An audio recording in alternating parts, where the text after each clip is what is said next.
Hello everyone and welcome back to another AFK journey video. In this video we're going to be talking about Clash of Glory, the teams have come up with for free to play mid and pay to win level, and then also what other tips we have like plundering crystals and things like that.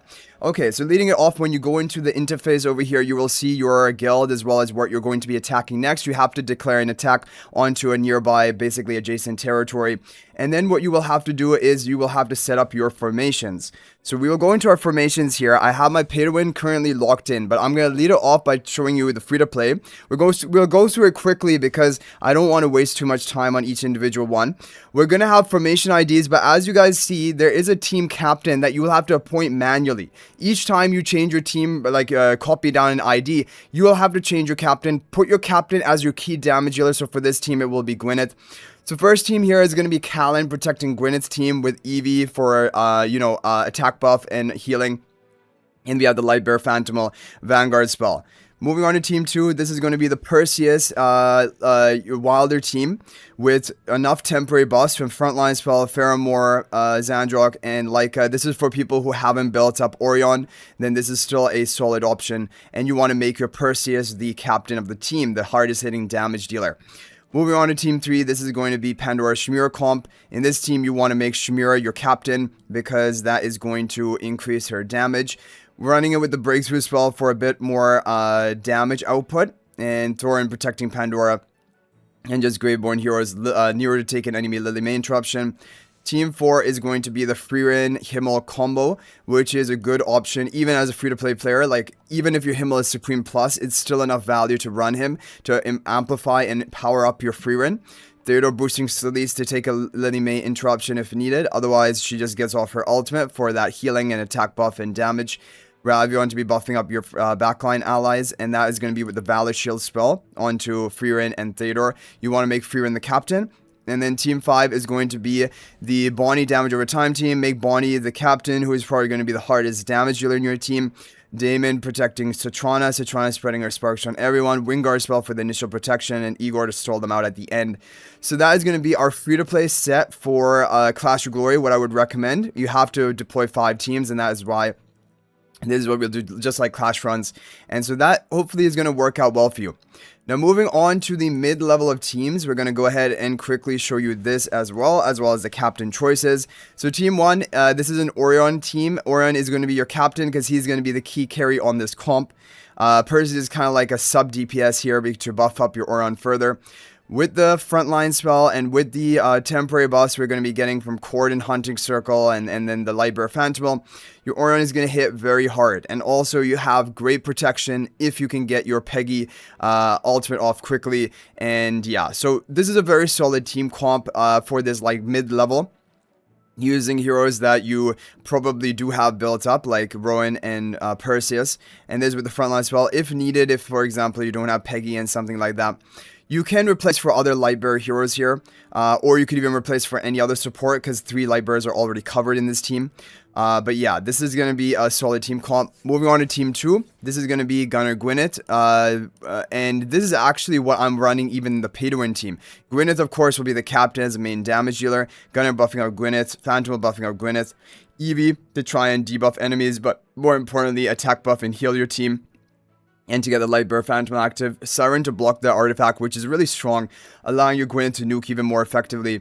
And then Kulu for the wall is really good. But, you know, if you don't have Kulu and you need to run a different hero, for example, like Alicet, I'm using Alicet on team 5, but if you need to run Alicet, that can be fine as well. Or again, you can run any other supporter into this team. It doesn't have to be, a Celestial Hypogean, because you already have the Light Bear Phantom complete. Okay, moving on to team 3. This is going to be an Athalia nuking team. So Athalia is going to be your captain. We have Pandora buffing up Athalia, and then the Phantom buffing up Athalia. We have Nero kind of position up front so that he can take some of the aggro and protect the Pandora a bit. And then another life giving to Zoria. As long as Pandora is able to survive for the initial 4 seconds, your team is fully set up to get the maximum value. And we're going to have Magic Surge spell to be nuking the enemy over time and debuffing them, which I do think is a bit better than Surging Spell with this team, but both can technically work. And then team 4 is going to be same team as in the free-to-play lineup. Basically exactly the same. Theodore boosting Sleeves to take any melee interruption. We have Valor Shield spell protection on Freeran and Theodore. And Freeran is going to be your captain, of course. And then finally, team 5. This is going to be a Saida team. Saida Contest Twins team. Now, I was running Aliceth for protection on a contest, but you don't have to run Aliceth here. You can run any other supporter would work. For example, of course, Gerda always does well in a comp like this to make unaffected within her hot spring your allies if need, or you can also even run Hepler. If you are not running Hepler and you have Hepler built, this is a great spot to run Hepler for an additional life protection on the contest. And even if needed, you can run Zandrok. I've even seen Zandrok do fairly well into the Saida contest, or with the Saida Contest Twin team. But anyway, in the end, we do have the breakthrough spell because that's going to give, you know, cycling of ultimates. But if you want to go more defensive, you can also go for Wingguard spell. Both are effective options for this team. So that is going to be the mid team. So now moving on to the final, which is the pay-to-win team. Now, these are my teams which I ran in my Supreme League, but basically my Supreme League finals. We ended up getting 2-3 loss, so we did end up in second place. But that was more due to the positioning of the teams rather than the strength of the teams. I do believe that these are the 5 strongest teams I can currently put together. And so I am a fan of these teams. So what we have here is we have Blue Turn on the right, Pink Turn on the left, Saida Contest on the Bond. And Gerda to be jumping right in the middle to try and make unaffected with her Hot Swing, and Celise. Captain, of course, is going to be Saida, who is the main carry of this team, and Wingguard as well for that additional protection and not getting like crowd controlled and moved around. You're going to remain in place. Okay, moving on to team 2. This is the Orion Lightbearer team along with Roland with the Valor Shield spell for more protection onto Roland and Orion. The reason why this can be such a good team is you're going to be cycling ultimates like crazy with Rowan, Phantomal, Peggy, Roland himself. They all have very quick to cast ultimates, and you're going to be stacking your morale quickly. Orion is your carry, of course. He's the team captain, and he's going to be boosted with the melee damage bonus charms from the Rowan. And Freeran is going to be giving defensive magic to make Orion even tankier. And yeah, so there's a solid team. Moving on to team 3, this is the Sylphira team with Athalia. For a very standard team. You want to make your carry the captain Sylphira. That's important. She's a major damage here. And Phantom buffing up Sylphira. You're going to be activating frontline spell guaranteed basically into every enemy matchup. And Mahira is going to crowd control and group everyone like nicely so that you can all run up and basically surround them. Hepler for additional life to Sylphira. This is very strong. And it does well into a lot of enemy teams you may be facing. And then team 4 is going to be the same as in the mid-level of teams, which is the Lightbearer Gwyneth team, along with Gunnar and Kulu. Vanguard spell for additional protection. You want to make your captain, of course, Gwyneth. Gunnar in front of Gwyneth. Phantom buffing of Gwyneth. Very strong team. And Eevee allows you to even be able to beat enemy Athalia, Zoria, Graveborn teams because that healing is actually very big to sustain your team enough so that they're not going to be able to kill you.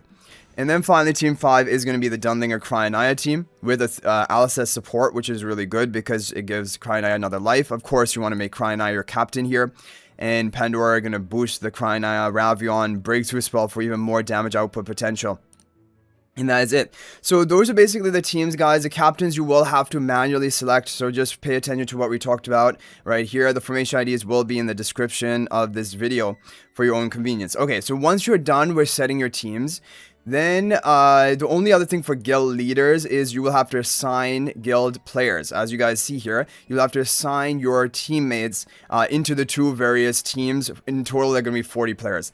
Ideally, you will select people who will be active and online at the time. That's probably even more important than just strong overall players, but it's difficult to figure out which of your 40 members are actually going to be active and online at that time. Anyway, so now what you need to do is you need to do mining. Everyone should do mining, and I logged in late today because I was busy, and so that's why obviously there was no spot available in the level 3 crystal, but it's fine. Level 2 crystal is only 40 crystals less, as you guys see here.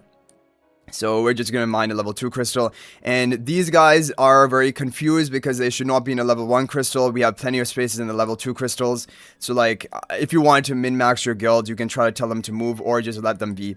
It isn't a big deal. Now, plunder is very important. So plundering, you can do 5 times per day and you can do it right from day 1. So what you do is you just have to select another guild. for example, right here. They're the nearest one to us. And then you click the go button from the map. It's gonna walk you over to the guild location where their statue is actually in are we gonna move? Where they're actually in control of their statue. And then right around here surrounding it, you're gonna see all the crystals. And you'll be able to plunder all of these crystals. But to only plunder the level 3 one. As you guys see here, we have a level 3 crystal. That's gonna give you the maximum rewards when you plunder it. So you want to plunder with all of your 5 attempts. And then you're just going to be running your teams in. As you guys see here, our captain is Saida. And these players have not, I guess, effectively set their captains because, you know, Theodore, Callan, these are not heroes who should be your captain. Your captain should always be your carry of the team. It should not be your tank ever. Okay, so there you go. We got the plunder earnings. We're going to go ahead and do it again. So yeah, I mean, not really much gameplay here. You just have to attack in to the highest crystal level you can find. And if, for example, you look at one guild and there are no players who have deployed onto their crystals, like they're like an inactive guild, then just look at other guilds on the map. Look at throughout the whole map. Try to find a guild, go to their statue, and see if any crystals have been deployed. Because even on the VN server, when I did this video from my viewer's account, if you guys remember, I had to look at all 8 guilds, and only one of the guilds had a couple of members deployed somewhere. But that's important if you want to get your plunder earnings. Now, this crystals, what can you do with it? You can buy out things from the shop, and that's why the crystals are going to be important. It's your source of basically rewards. And the other points you get alongside the crystals, I don't know exactly this merit point. I think you also buy things with your merit points too. I'm not sure. Anyway, so we're back in the crystal plunder. You just keep doing this. You just do it 5 times, and then you're done. So yeah, again, no real gameplay to see here. And also, even in the real-time battle itself, there isn't any real gameplay. This is the extent of the gameplay you're going to see, which is your team versus enemy team. You don't even see, like, the Clash Fronts pop up or the Supreme League pop up of your whole team of 5 versus their team of 5. It's just literally this. So, yeah. But, I mean, it is a trial run, I guess, if the event is the first time it's coming around. I do hope there are improvements made to make it more engaging. And at the end of the day, you're still going to get a good amount of rewards, including Slumber Essence from this event, which is, of course, nice. But yeah, you'll just do your planners every day. Make sure you're just locked in and onto your highest level mine that is available. And set up your teams so that your guild members, your leaders, can actually assign you potentially. So are we done now with the plunders? I think we're done with the plunders. Yeah, we're done with the plunders, so that is it. Now, if you take a look at the Clash of Glory, and we take a look at the quest maybe, we should have completed some quests by doing this. Okay, participate in Crystal Plunder. There we go. And for the weekly, okay, that weekly, and then special. Okay, so good amount of guild medals there. And now in the guild chest, this is the store. So you will be able to buy your different things depending on what you want. So this is the merit store for the Slumber. Most important will be Slumber Essence. You can pass on the Trial Essence until you're done with Slumber. And here will be the Stellar Crystals and the Temporal Essence, which is also nice. So anyway, guys, that is it for this video. Hopefully it's helpful. Let me know if you have any other tips for the Clash of Glory event. You can let us know in the comment section. As for when the battle is actually going to occur, it will depend on what time your leader actually selected. You will be able to see this is going to be a point in the battle day. Battle day? Is that? I think this is actually going to be a point in your exact time. Because 42 hours from right now is not a reset. Right? Yeah. I think this is actually going to be your battle time. So this will be a countdown to your individual guild battle time. So that is how you can keep track of that. So I hope you guys enjoyed the video. Thank you all so much for watching. That's going to be it for this one. And if you're thinking about making a purchase in AFK Journey, please use my affiliate link for the official Firelight store. This is the best way you can support me and also gain 5% bonus dragon crystals on your purchase. My affiliate link is in the description of this video and a pinned comment. And you can actually bookmark this link in your browser. And whenever you're planning to make a purchase, just return to the bookmark link and make your purchase. It will support me and be greatly appreciated. So thanks for watching. I'll hopefully see you in the next video. And until then, everyone, peace out for now.